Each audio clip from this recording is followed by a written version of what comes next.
Tancar l'accés a alguns massissos i prohibir tot tipus d'activitats a la muntanya fa que moltes empreses d'esports d'aventura, càmpings, cases rurals, etc., vegin limitades les seves activitats de lleure que poden oferir els seus clients.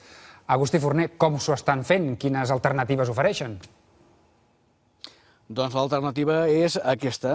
L'empresa Prades Aventura, per exemple, ha tancat un recinte. Aquí estem, per exemple, on es practica el paintball i d'aquesta manera minimitzen al màxim el risc d'incendi, perquè si no, no es pot fer cap altra activitat. Per dos motius. Primera, perquè les muntanyes on habitualment, per exemple, es fan excursions, els hi barren el pas als excursionistes, i la segona, perquè a aquesta hora de la tarda realment ens resulta gairebé impossible, amb la calor que fa, fer activitats físiques. En tot cas, tothom ho entén molt bé, tothom s'hi resigna perquè prefereix que no hi hagi cap accident a haver de patir un incendi tan pavorós com el que va haver fa pocs dies a l'Empordà. Això sí, a Prades hi ha hagut poques, però hi ha hagut alguna cancel·lació.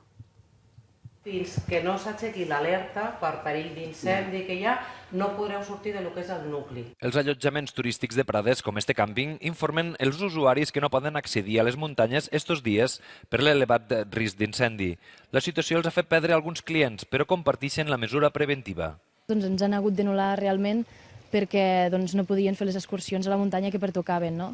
Però d'altra banda, nosaltres també, com a molt a propet que estem de la zona forestal i com el nucli de Prades també, veiem que és pràcticament una cosa indispensable ara tindre aquesta prevenció. Les empreses turístiques ofereixen alternatives que evitin els espais naturals. Tot el ventall que tenim nosaltres, tot el que sigui fora del parc, és el que no podem fer. Tot el que fem aquí, com pot ser l'activitat del paintball o activitats com el tiramar, que es fan sempre dintre del parc, sí que no ens afecta. Els visitants s'ho prenen amb filosofia.